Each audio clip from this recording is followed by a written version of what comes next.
Hi everyone, thanks for coming. It's great to see so many people. I'm Professor Susan Watkins, Director of the Centre for Culture and the Arts at Leeds Beckett University, and I'm really delighted to welcome you all to this Leeds Cultural Conversation, organised in partnership with Leeds City Council and the publisher, Palgrave Macmillan. We work closely with Palgrave on their campaign for the humanities, and we believe in getting our research out to the public, and we're keen to know what you think, so it's great to see so many faces here. We are filming this event, just to let you all know. Today, I'm delighted to introduce my very good friend, Professor Ruth Robbins, who is Professor of English Literature and the Director of Research in the School of Cultural Studies and Humanities at Leeds Beckett. Ruth's research interests centre on the late Victorian period in English literature, especially the literature of decadence.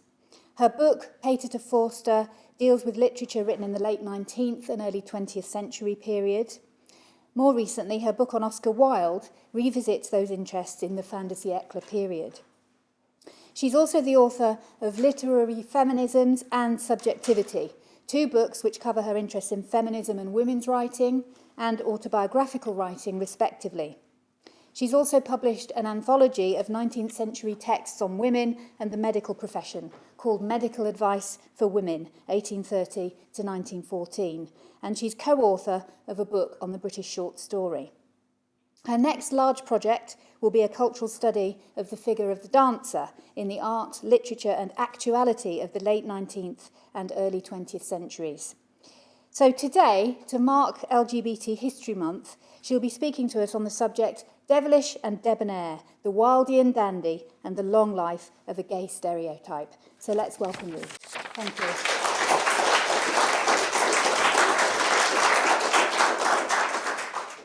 Okay, can you all hear me? Good. So if you're about to pontificate in public about the figure of the dandy, the first question you have to ask yourself is, what am I going to wear? Foolish question if you happen to be a woman, because the dandy can't be a woman, and I'll try and explain why.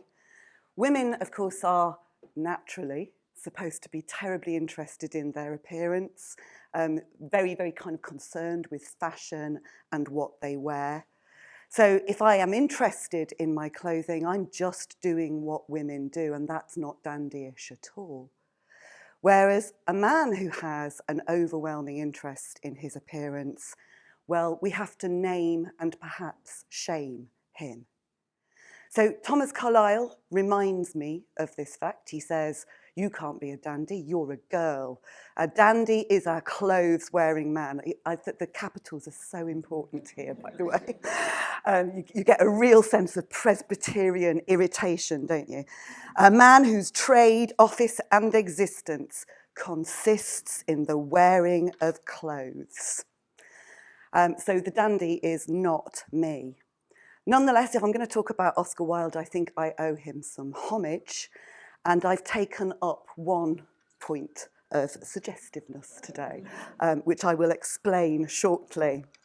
I did consider appearing in front of you with a cigarette, which was also one of Wilde's accoutrements, but apparently that's against the law these days. And although it may be the perfect pleasure, which always leaves one unsatisfied, imitating Wilde can actually be very detrimental to your health. So I've stuck with the Green Carnation. Now, the point of reference here is to the opening night of Lady Windermeres Fan, which was the 20th of February, 1892. The play, despite its upper-class setting, sparkling dialogue, etc., is actually really a melodrama. I don't think there's any other way of seeing it. A dramatic mode that Wilde returned to over and over again because of its overblown emotions, which led to beautifully stylized gestures. Oh, sorry, I've gone too far. There you are. Some beautifully stylized gestures there for you, which are the very definition of theatrical. And it's not an accident that theatrical was one of the euphemisms used in the 19th century and beyond for gay men. And one of the things you get from melodrama is a form of staging that's littered with poses, a very important word to me today, where you pose in the role of your emotion. You externalise that emotion for all to see in highly stylised gestures. So in case you don't know, Lady Windermere's Fan centres on Lady Windermere's suspicions that her marriage is threatened by a mysterious, possibly wicked woman called Mrs. Erlynne, whom she believes to be having an affair with her husband. But in the artificial reality, and it's a very artificial play, Mrs. Erlynne, although she is an adventuress and she is seeking her fortune, her real motive for invading the Windermeres' home is to meet and to know the daughter that she had left behind for a lover some 20 years before. Lady Windermere never discovers this fact, but the audience does.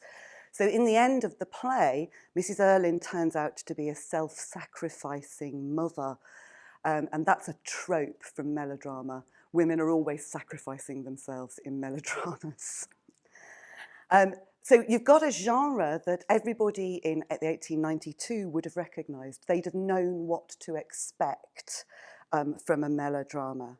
And as I argue in my book, they will now do the advertising, available from all good bookshops now, and indeed some quite bad ones. So here it is, the book. The fact of the matter is that when Wilde plays with genre, he is also playing with gender.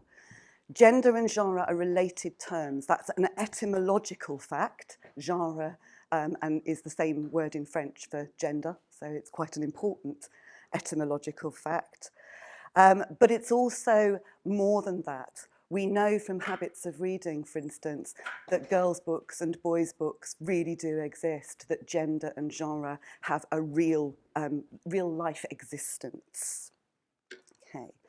So the book argues that gender and genre are these related terms, and that this fact was central to Wilde's life and to his writings.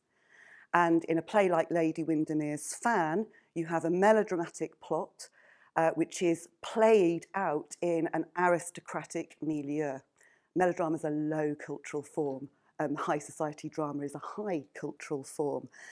So what you've got is generic incongruity and social confusion. And that's where most of the laughs come from. That's why it's a funny play. But the play is all very well. It's not what I want to talk about, actually. What I want to talk about is its immediate aftermath. On the first night of Lady Windermere's Fan, Wilde filled the theatre with as many friends as he could, many of whom were sporting green carnations in their buttonholes, echoing a costume detail of one of the play's dandy figures, the young Cecil Graham.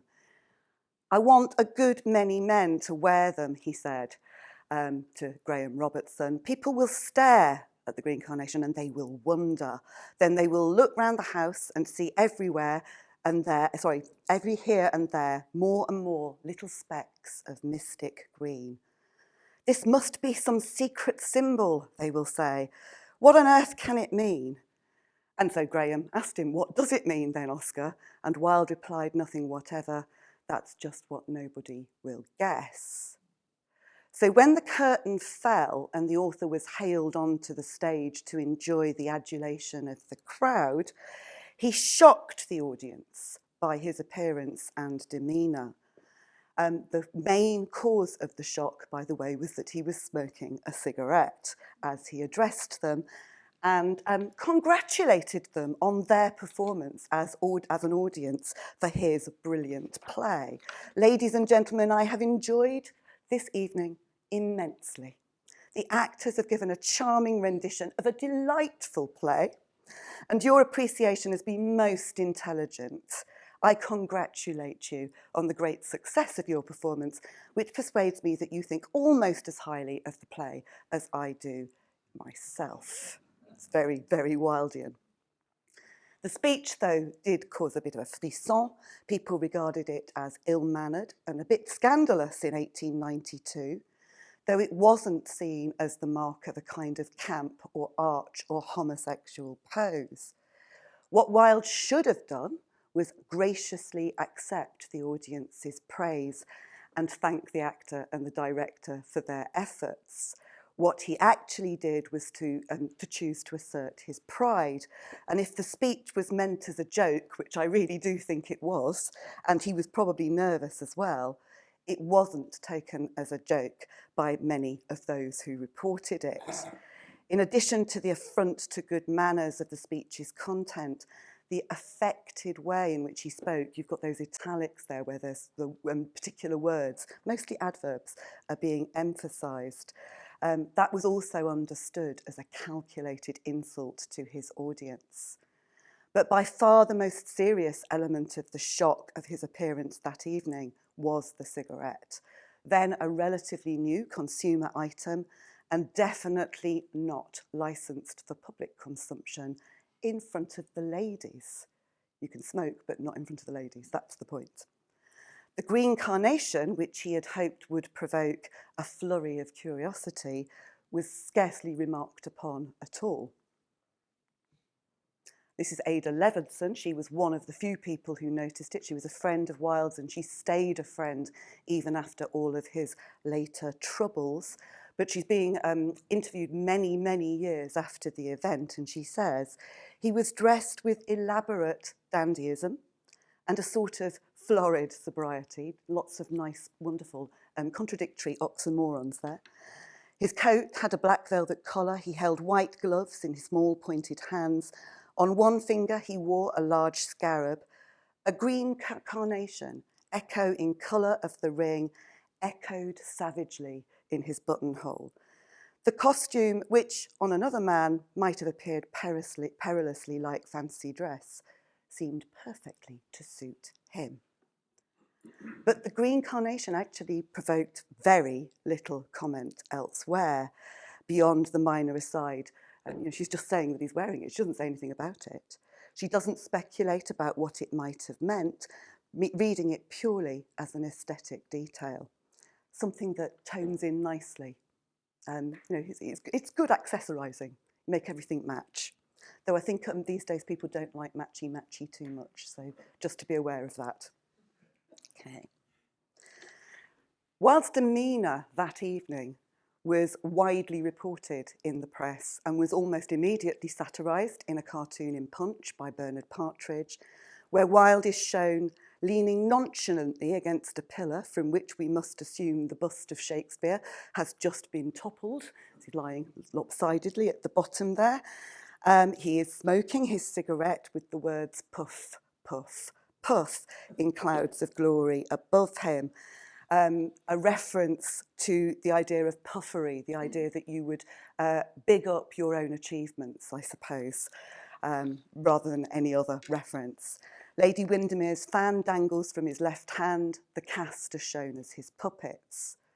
Now, this is just one of a huge line of cartoons in Punch, which from the 1880s onwards, which satirise Wilde, largely drawn by George du Maurier. But what I'm struck by is the absence in that picture, because he's not wearing a buttonhole. So that hasn't been noted. So the question of what the Green Carnation really meant is a matter of rumour and speculation rather than absolute proof. But the rumour has it that Wilde knew and consciously chose this symbol, this figure of a kind of flower that was an unlikely mixture of art and nature. The only relationship between art and nature, he says, is a very well-made buttonhole. Okay. The rumour has it that this was the secret sign of homosexuality amongst a certain coterie of homosexual men in 1890s Paris. And when a young journalist named Robert Hitchens, and there was an image of Hitchens' book a bit earlier on, published a novel called The Green Carnation in 1894, that was clearly what he was getting at. And that novel is a satire on Wilde, there's no doubt about it. You've got a kind of predatory same-sex Lothario called Esme Amarinth, who is trying to lead a young man astray under the sign of the Green Carnation. But the book, nobody read it. It sort of passed almost immediately into obscurity. So the dandy as a figure, someone who is very concerned with the way that he looks, was not in the 1890s, or not immediately in the 1890s, recognised as a code for same-sex desire. If the dandy has become a stereotype for a certain kind of gay male identity, there's a real sense in which this is a reverse formation, produced and reproduced because of Wilde. Because Wilde, against his will, became the kind of poster boy and role model for what was, in the late 19th century, a new kind of sexual identity. As Ellen Mears put it, in a footnote towards the end of what is still the best scholarly book on the dandy, this is what a dandy is. What she's saying is that Wilde had an immense influence on that figure coming into the 20th century as a stereotype for gay men. So Havelock Ellis, the sexologist, whose research is into inversion, which is the word that was used for homosexuality in the 1890s, observed significant effects of the publicity surrounding Oscar Wilde.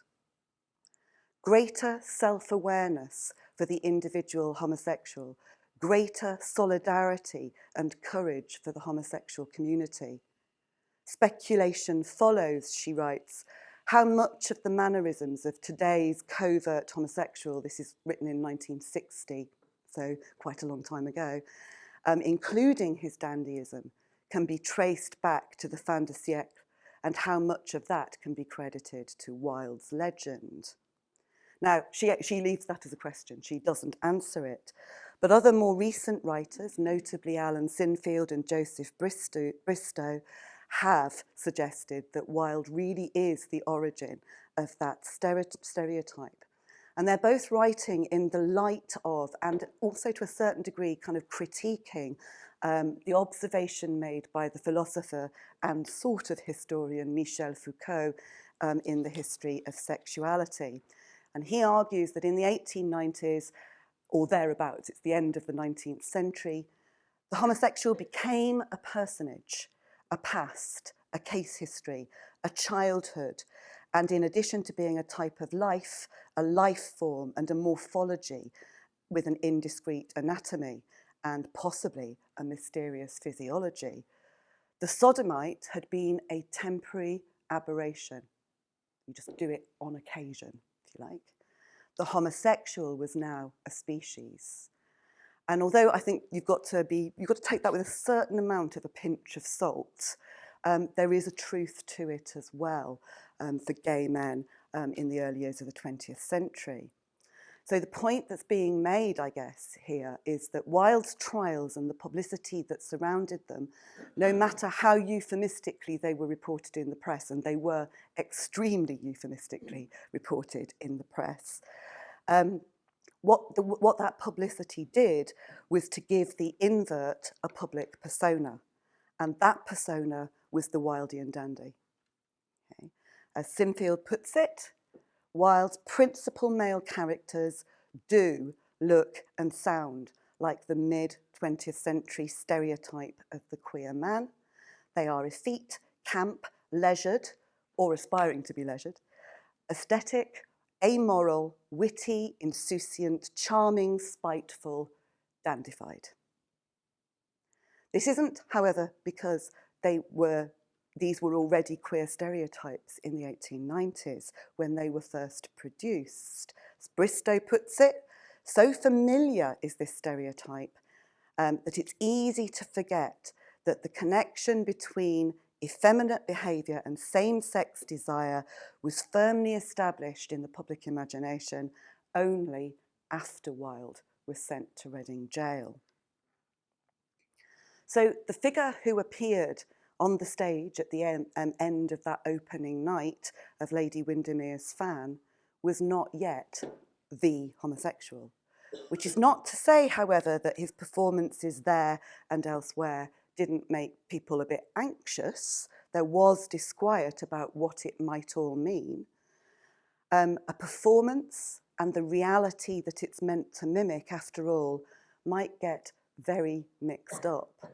if you pose as a thing, maybe you become it. That's part of the sense of what happened to Wilde. His relationship with Lord Alfred Douglas, for instance, which provoked Douglas's father, the Marquis of Queensberry, to fits of paternal apoplexy, is actually, the apoplexy is termed in precisely that sense of, if you act it, you are it. So Queensberry writes to Douglas, you've got to leave this man Wilde alone. Your intimacy with this man Wilde must either cease or I will disown you and stop all money supplies. I'm not going to try and analyse this intimacy, and I make no charge. But to my mind, to pose as a thing is as bad as to be it. With my own eyes, I saw you in the most loathsome and disgusting relationship as expressed by your manner and expression. No wonder people are talking as they are. And now I hear on good authority, but this may be false, that his wife is petitioning to divorce him for sodomy and other crimes. It was false, by the way. There is no truth in that. If I thought the actual thing was true and it became public property, I should be quite justified in shooting Wilde on sight. Douglas was never diplomatic with his father and wrote him a telegram, 7 words, "What a funny little man you are." But the word I wanted to pick out of that letter is the word pose, the performance of an identity. It would become an even more important word when Wilde sued Queensberry for criminal libel and actually sort of brought about his own downfall, you could say, in April 1895, in response to a card that Queensberry had left at his club, addressed to, and there it is, to Oscar Wilde, posing sodomite. Queensberry couldn't spell. That's just one of those things. Now, the insult word is obviously the latter one, but the clue to Wilde's alleged sodomy is the pose. It's how you act. His performance of a particular kind of identity that people are starting to become suspicious of. Okay. So dandyism might now, just in the middle of the 1890s, start to be read as the sign of inversion. And I think theories of performance and performativity are dead useful here. They're really helpful for helping us to think through what's going on. Performance theory is the study of the conventions of behaviour. And sometimes those conventions are literally on a stage or in a ritualised space where, there's an audience and there are people doing things that other people are watching. Okay? But it can also be the study of the performance of everyday behaviour, the stuff that we just do in our lives. Francesca Kapur puts it like this: theories of performance and performance is behaviour on display. But this display is not limited to theatrical productions or ritual events. Behaviour is a language that has its rules and is structured by a grammar, and as with any other language, comprehension depends on recognition, which is to say recognition, or knowing something again when we see it. Okay, so recognition, seeing it and knowing it again. It's the process, she says, of showing doing. And the implications of this are that once a particular meaning is attributed to a given style of performance, then we can recognise it again. We know what it means. Label the dandy figure as a representation of same-sex desire, and especially if there's no other role model to work with, if there's nothing else that stands out as being a representation of homosexual desire, and we will consistently recognise that stylised representation as a representation of the homosexual man. Just as in melodrama, I've gone back to melodrama there, exaggerated gesture expresses extreme emotion, and we recognise it because we've seen it played out stereotypically before. Now, I could go on at length, and I'm not going to do that. I'm going to sort of skip through my history of the dandy, but because it's kind of less interesting than Wilde, to be honest. But the dandy doesn't start as a homosexual figure. We first see the word dandy being used circa 1810, and it's being used to describe the circle around George Bryan, Beau Brummell. And in many ways, Brummell, although he was called a dandy, doesn't quite fit our stereotype of the dandy. So, yes, there he is. There's Beau Brummell. I'm not entirely convinced that that image is from the time of his life, if you see what I mean. I don't know that it was based on observation. But the point about Beau Brummell was that he was fastidious. He was really clean. That's one of the things about him. But he wasn't a peacock. He didn't do all of the things that lots of the other fashionable sets did. He wore a really limited palette of colours. He kept his linen beautiful. He washed for hours and hours a day, so he didn't stink, which was a bit unusual in the period. I'm not sure that he really is a dandy, despite the fact that he's the origin of the word. I think that something quite strange happens with Brummell. And he comes down to us as this kind of set of ideas about how to dress beautifully and a few examples of something that passes for wit. And I actually don't think that's that funny. Though I do like the one about, after he'd fallen out with the Prince Regent, he met him in the street walking with another man who he also knew, and he actually just said to the other man, "Who's your fat friend?" That I think is witty. Cruel and cutting, but witty. But I think that's the only witty thing he ever really said.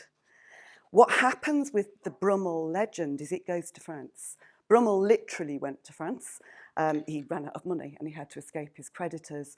And he becomes a kind of legend in France, adopted by a whole bunch of different writers who are interested in dandyism as a philosophy rather than dandyism as a set of behaviours. So you get writers like Honoré de Balzac and Charles Baudelaire turning him into something that he probably never was. And to be honest, I think that Wilde inherits Balzac and Baudelaire's version of the dandy. And again, I'll skip through this at speed. Balzac's fascinating. He clearly, you can tell from the picture that he was not a dandy himself. He was dirty, he was sloppy, but in the 1830s he was also broke. So he basically decided he had to write something that was going to be popular and fashionable for the papers, and he wrote this sort of series of articles about how gloves matter to modern life, the cravat considered as a social revolution in various ways. So there's that kind of joke being played out. But also, I think what Wilde really got from Balzac was an epigrammatic style of writing. So instead of arguing a case, you say a number of things with enough authority, and if they're witty enough, everybody will agree with you, because otherwise you don't look like you're very witty. So I've put a couple of examples up there. This feels to me, when I read, the aim of civilized life and of savage life is idleness. I mean, you read something like that and you kind of go, actually, that sounds like Wilde. That could be Wilde. And possibly he's plagiarising the rhythm of that prose. The second source, though, for Wilde's Franco-inspired dandyism was Baudelaire. And Baudelaire elucidated a theory of the topic in a number of his prose writings, most notably in an essay called The Painter of Modern Life, which was published in 1863. It's an appreciation of a very little-known painter called Constantin Guis, which contains a whole chapter on dandies. And it's related in Baudelaire's thinking to his idea of the flaneur, the man of leisure who walks through the city observing and being observed. In Baudelaire's estimation, the dandy lives, as woman does, for the sole purpose of being looked at. He exists much more for the joy of the observer, wrote Baudelaire, than for his own. But unlike the woman who tries to draw attention to herself in this Parisian period, he doesn't care what you think of him. There's a sort of element of desperation about the courtesan figures that Baudelaire writes about. So the women who are trying to draw attention to themselves because they're trying to make a living from their appearance. So there's sort of desperation. You must look at me, find me gorgeous. The men don't care. It's a huge advantage socially in the 19th century to be male. So where the feminine figure who's interested in clothing attempts to attract male attention to be looked at so that she might find a protector or a lover, the male figure who attracts that kind of attention, you know, he doesn't care, baby. He's just doing it because it's a nice thing to do. But Baudelaire goes on to say, and there is Baudelaire looking his most dandyish. It doesn't take very long for him to look extraordinarily dissipated. Anyway, Baudelaire tries to turn the dandy into a figure of revolution. And some of this attitude, I think, is what Wilde inherits from him. So dandies, he says, all share the same characteristics of opposition and revolt. That is the source in your dandy of that haughty, patrician attitude, aggressive even in its coldness. I love that phrase about aggressive coldness.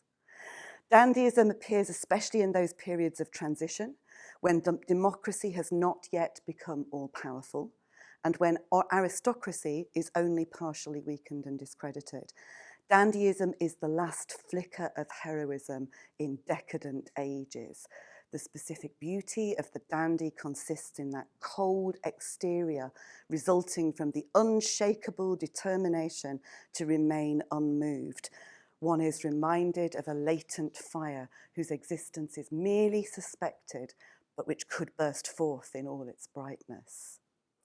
So my suggestion is that the epigrams that Wilde wrote come, at least in their rhythm, from Balzac. But that froideur, that disdain, that coldness that Wilde's dandies often express comes directly from Baudelaire. Now, Wilde was associated with dandyism from the start of his public career.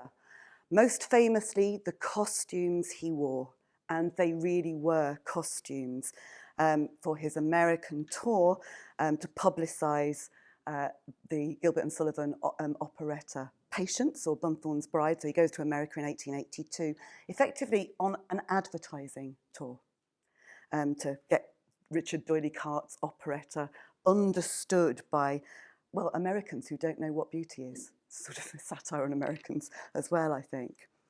The clothes he wore, though, to give his lectures weren't actually chosen by Wilde. They were part of the kind of advertising process, and they were also a joke. You've got to remember that Patience isn't a documentary, it's a satire. It's not meant to be taken seriously. The images and the costumes were nonetheless very provocative. Towards the end of Wilde's tour, one newspaper quipped at its relief that Oscar Wilde's photographs, these are the ones taken by Napoleon Saroni in 1882 and 1883 in New York, that they're being displaced in shop windows by the less effeminate Mrs. Langtry's. His long hair, his knee breeches, fine fabrics and languorous poses. I don't think that Baudelaire would have recognised this as dandyism, and Brummell certainly wouldn't have. But they all set a particular kind of scene and were regarded, even in the 1880s, as a bit effeminate.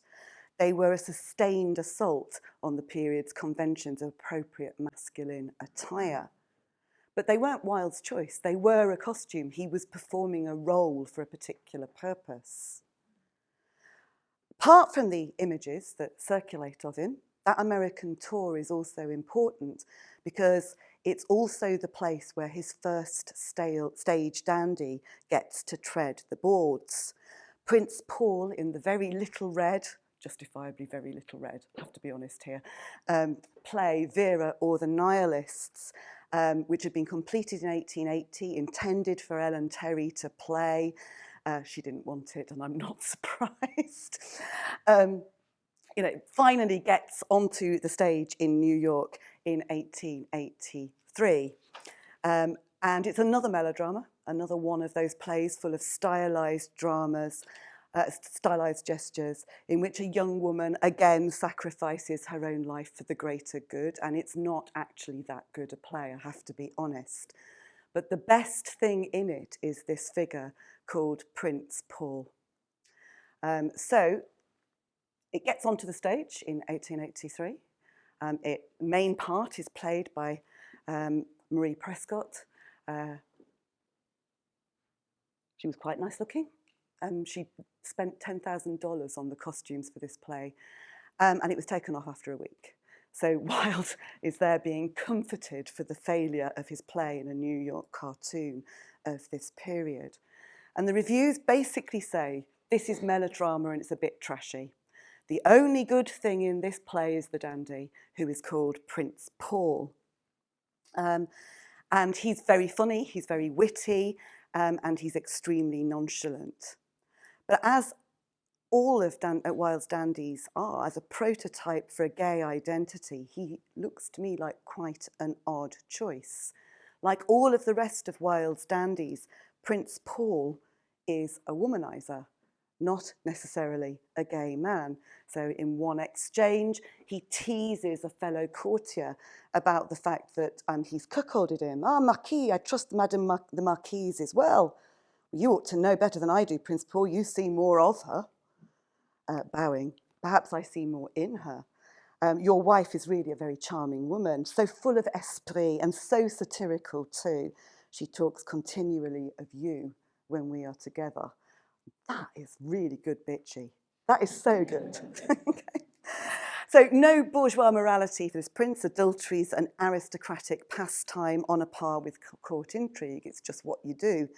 Nothing is serious, says Prince Paul, because life is much too important a thing to ever talk seriously about.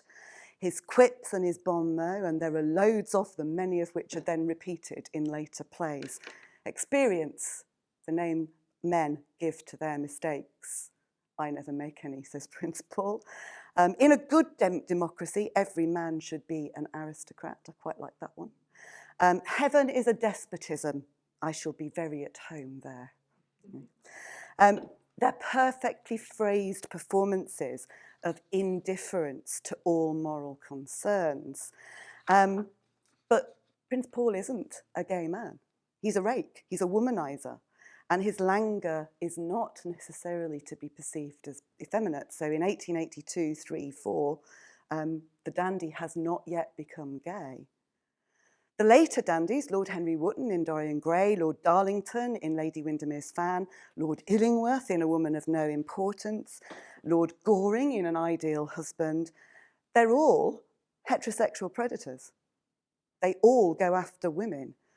Wotton is married, though as his wife notes, he sometimes seems to forget that fact. Darlington, as we've seen, tries to seduce Lady Windermere into the unwitting repetition of her mother's mistake by trying to get her to abandon her marriage and run away with him. Goring, in An Ideal Husband, saves one Puritan woman from her own sententiousness and then promptly proposes to another rather less Puritan woman. And he's not a winner, actually. I think, look, he gets the girl he wants, but he doesn't get her on the terms he wants her. So the dandy isn't that strong or powerful a figure in An Ideal Husband. And Lord Illingworth, perhaps the most ambiguous of all the dandies, he's a very wicked lord indeed. He's a sexual rake who's seduced and abandoned a young woman in his youth, leaving her with an illegitimate child to bring up alone. The plot centres on him trying to seduce away his son from his mother. Before he knows that the boy is his son, there is a distinct hint that what he's doing is trying to seduce him away from immoral purposes. He is a very, very wicked lord. But he's defeated too. He doesn't win because they all say to him, you're nasty and we don't like you anymore. So the plot points, though, don't matter In fact, I think the plots don't matter in Wilde at all. I've generally come to the conclusion that it doesn't matter how the plays operate at the level of story. The entertaining focus of each of these plays is the dandy's wit and elegance. What's remembered is how they look and what they say and how they say it. But I want to kind of keep emphasising that for their original audiences, they all passed as straight. Dandy figure, says Alan Sinfield, served Wilde's project because he had a secure cross-sex image, yet might anticipate on occasion and in the main implicitly an emergent same-sex identity. For Lord Goring then, in An Ideal Husband, the dandy stereotype is really strong. And I love, I've got to quote an exchange. I'm sorry, I can't not do this because I happen to love it very much. And it's quite long. So, and also slightly repetitive, as you will start to see. Phipps, who is the butler, more or less only says, "Yes, my lord." So I'm going to leave him out and let you imagine him saying it. So, Lord Goring, got my second buttonhole for me, Phipps? "Yes, my lord." "I'm the only person of the smallest importance in London at present who wears a buttonhole." You see, Phipps, fashion is what one wears oneself. What is unfashionable is what other people wear. Just as vulgarity is simply the conduct of other people, and falsehoods the truths of other people. Other people are quite dreadful. The only possible society is oneself. To love oneself is the beginning of a lifelong romance, one of my favourite Wilde quotations. Don't think I quite like this buttonhole. Makes me look a little too old. He's 32. For the future, a more trivial buttonhole, Phipps, on Thursday evenings. Now, there are loads of characters in Wilde plays who are repetitive in this way, who actually have their role reduced to just something so tiny as "Yes, my lord." Phipps, perfect butler, but also perfect echo chamber, who will never do other than agree with his master's absurdities. His repetition of "Yes, my lord," demonstrating that enclosed, narcissistic, ritualised world which Goring does his best to inhabit. I'd very much like to think, by the way, that the buttonhole in question is a green carnation. But if it is, and if it did signal homosexual desires, the coterie circle is, in this play, going to be broken by a girl.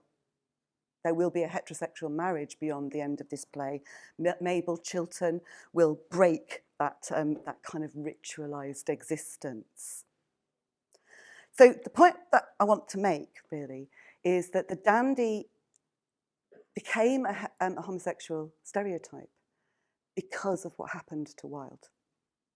Because he was associated in his own person with dandyism, the sexual identity that came before the courts in April and May 1895 solidified as a way to understand what it meant to be a man-loving man when there were no other models, when there is no other way of understanding that identity.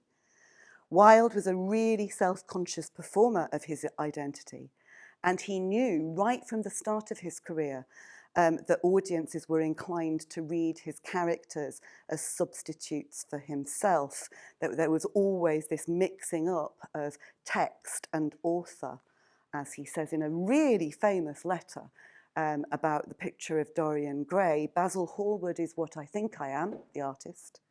"Lord Henry is what the world thinks me," the heartless dandy. "Dorian is what I would like to be, in other ages perhaps, the beautiful young boy." Okay. Now, if anyone is a dandy in Dorian Gray, it is Lord Henry, and the novel's notoriety expanded during the trials when Edward Carson, prosecuting, repeatedly returned to the novel as if it were prima facie evidence of sexual impropriety. The dandy could be Debonair, but he was devilishly dangerous in the 1890s because the performance he enacts is one which troubles the rigid codes of Victorian masculinity and femininity. It's an effeminate man, I guess, is the answer.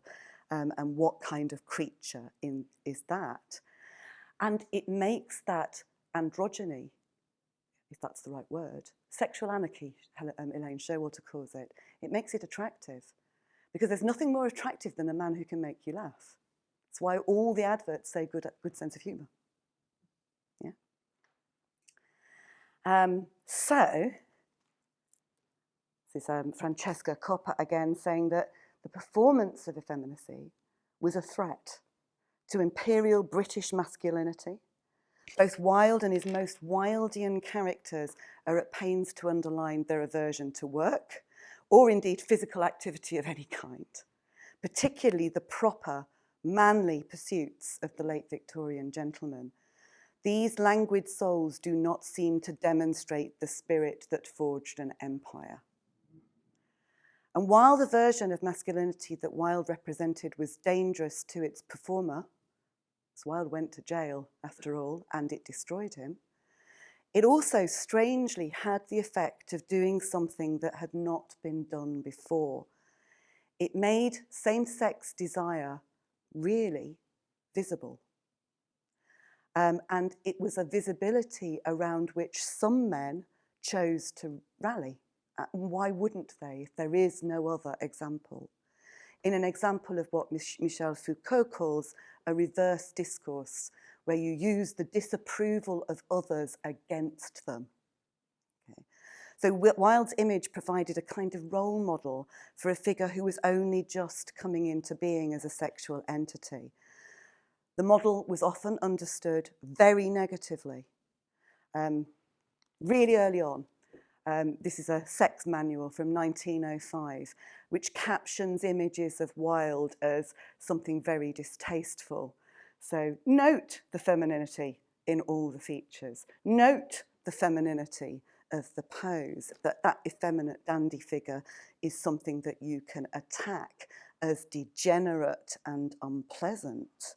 And the role model has always, this example of gay masculinity has always been a problem for some gay men. This is Joseph Bristow. It's a considerable source of provocation, not least to gay men.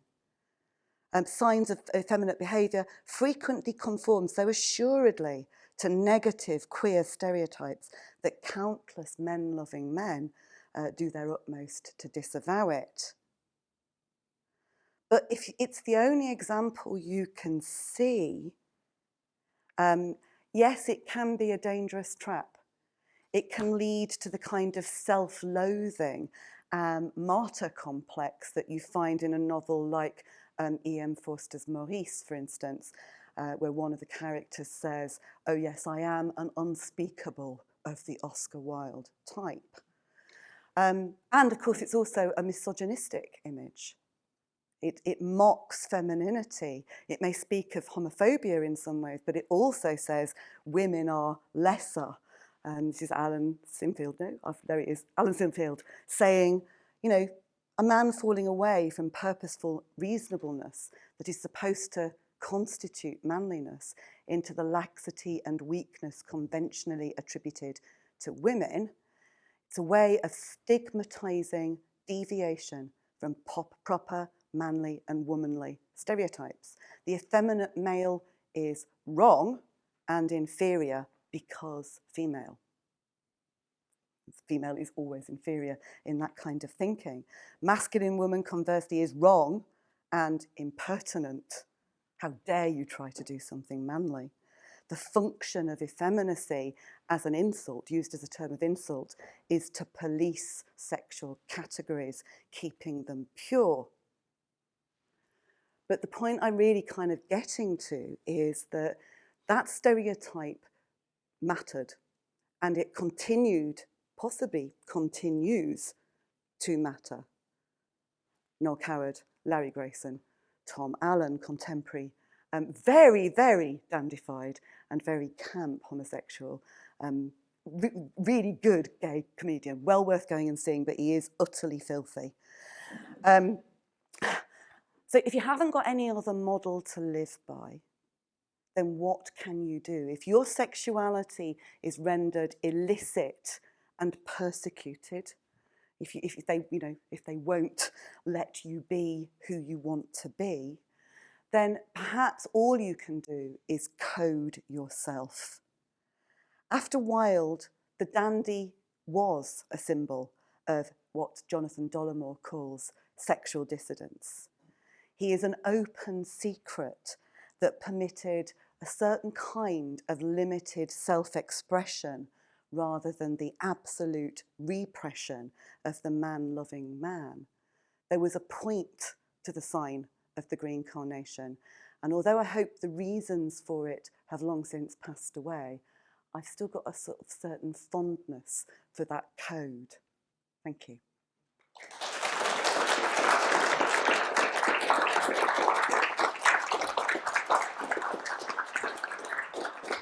Okay, thanks so much, Ruth. Fascinating, really interesting. Has anyone got any questions for Ruth? Let her have a glass of water first, but after that.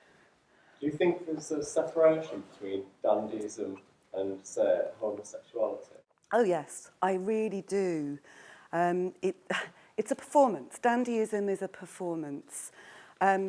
It's really difficult for me to talk about this in a really intelligent way because this isn't my sexuality that I'm describing or defining. But the way that we think of sexuality these days is that it's quite a deep structure. It's how we feel on the inside, whereas dandyism is the externalization and the performance of a particular kind of identity. Susan mentioned in the introduction that I'd written this book about subjectivity. And I suppose the distinction I'm making is that subjectivity is the inside and identity is the shared recognition symbols that we share with each other. So you can be a dandy, and I guess many of us will know people who are, without necessarily being a gay man. But one of the key ways, and it hasn't gone away, one of the key ways of showing who you are and ensuring that you're doing it reasonably safely, because the world is not an anti-homophobic place all the time, is to have a recognition sign, and the dandy can be that sign. We say that that is something very separate and such characterisations and appropriation of form. Yes. What do you think? I don't know much, I'm not a literary scholar.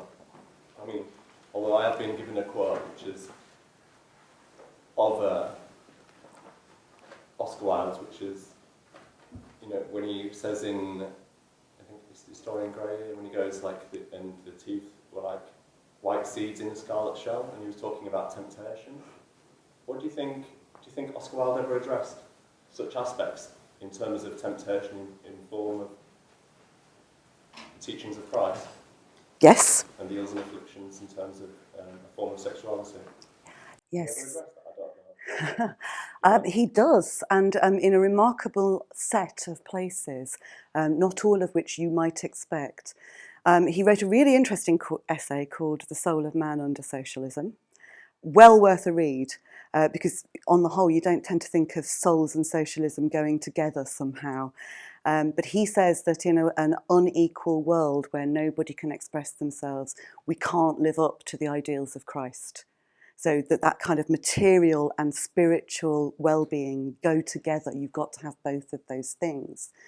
A number of his stories for children, I'm not sure how much they're really stories for children, but his fairy stories are actually parables which are very easily read as Christian parables. And in the prison letter, he strongly associates his own martyrdom with the figure of Christ. He actually sees himself as a Christ-like figure. So crying in the wilderness, but also teaching a new way of being is what I think he's getting at. And at the end of his life, he became a Roman Catholic. He'd always flirted with that idea, been forbidden to do it by his parents, but he'd always thought that Catholicism, possibly because it's a more dandified form of religion than, say, kind of I don't know, Presbyterian, Carlylean, Protestantism. He's really interested in the figure of Christ, and he reads Christ really differently, against all kinds of grains, actually. The two people outside of Grayson. Noel Coward, Tom Allen.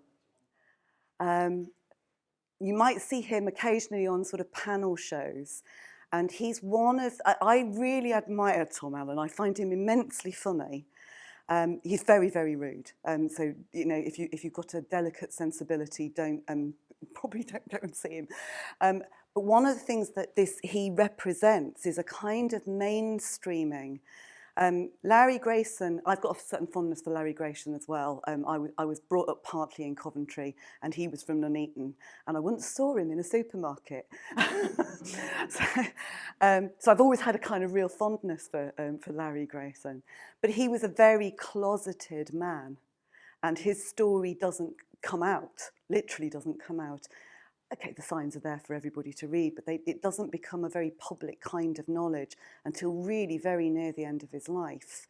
That's the difference, in a way that you can be very, very out and very proud, which is great, but you might still want to borrow the dandy, or, you know, to perform the role of the dandy as part of the story of who you are. Can I just ask when you talked about the characters, the dandy characters, who obviously have this contradiction that they have this performance of, you know, the various characteristics, the femininity and etc., but were actually these rakes and heterosexual predators in some cases. Do you think that that's a reflection of Oscar's internal contradictions himself, being a married man and a father, yes, as well as having these often quite predatory relationships with young men? Yes, I really do. And, you know, the huge issue about Oscar Wilde as any kind of role model is, you take a deep breath and you go, he treated his wife abysmally. He made her life extraordinarily miserable. He effectively abandoned his children to his homoerotic affairs. And that's, you know, it's partly to do with society, but it is also partly to do with choices. Neil Bartlett, the gay playwright, has written a brilliant book called Who Was That Man? And one of the questions he asks is, if we make Wilde into a kind of saintly figure, what are we actually agreeing to? What are we assenting to? And one of the problems he has with Wilde as that kind of figure is the class dimension of what he was doing, the way in which he could exploit working class boys for money. We don't spend a long time with him. I don't think I'd have liked him. I suspect if I'd sat in a room with him, I'd have eventually wanted to slap him around the chops a bit. And it's interesting, isn't it, because it's also close to, not so long after Cleveland Street, where you have Yes. the same thing of aristocratic, you know, elite men exploiting Yes. working class lads. Do you know about Cleveland Street? Oh, yes. There's a sort of series of homosexual scandals that run up to the Wilde trials. The first is probably the Bolton and Park scandal of 1870-something, I should have looked it up, in which two men, Ernest Bolton and Frederick Park, might have got those wrong, are arrested for trying to use a ladies' toilet while being dressed as women. Okay. And the fascinating thing about that case in the early 1870s is they get off. They say, we're just being theatrical. We've been dressing up for this reason. We're doing amateur dramatics. And despite the fact that there was loads of evidence, including letters that were read out in court, those letters couldn't be understood in the 1870s as homosexual letters. 1889, the Cleveland Street scandal, is basically a very, very shocking moment in Victorian history because it does implicate the royal family as well. Cleveland Street was a kind of male brothel in which telegraph boys were, I think the phrase is laid on, that would be the word I might use, as part of the entertainment. And it was raided by the police in 1889. And a huge number of aristocratic men including potentially, though it's a bit hidden now from history, Queen Victoria's eldest grandson, Prince Albert Victor, I think, narrowly escaped arrest. So that one of the things that's starting to happen is an assumption that there's a sort of noblesse oblige, you know, unfortunately it's the other way around, that poor boys are obliged to oblige the nobility. Yes. In terms of role models, I suppose, at that time, someone like Edward Carpenter Yes. would clearly Absolutely. deep part of consciousness and activity, Yeah. which is, I suppose, what could almost say the beginning of one things of the LGBT liberation. Yes. Something like that. Now, I think Carpenter is the figure to whom we should turn more often. One of the most humane figures writing about these very difficult subjects. And despite the fact he lived very openly with his partner, bear in mind he was doing that near Sheffield. You can get away with a lot more near Sheffield than you can in London. There's that thing about the metropolitan centre versus the provinces. We don't have to worry quite so much about what's going on in the provinces. So just occasionally, but you know, anybody who's interested, look Edward Carpenter up, read his work. The work is fabulous. Fabian socialist as well as humane. Yeah.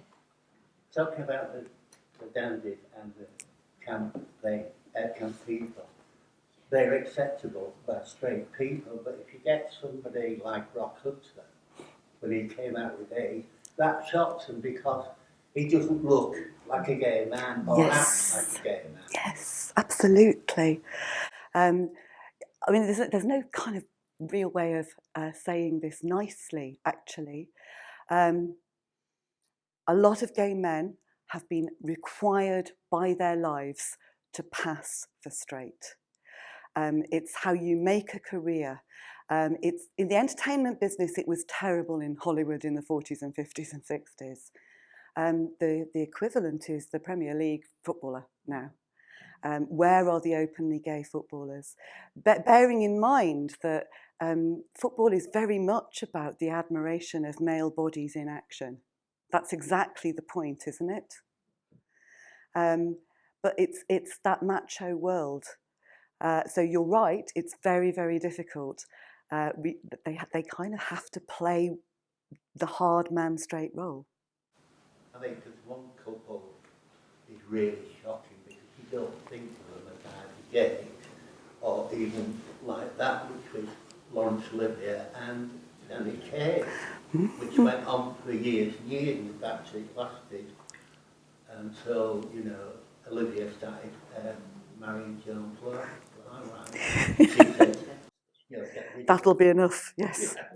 And you know what? I'm really interested that you said Laurence Olivier, because I'd definitely considered using a photograph of him for this, where I was kind of in my head, I was going, you could do that game.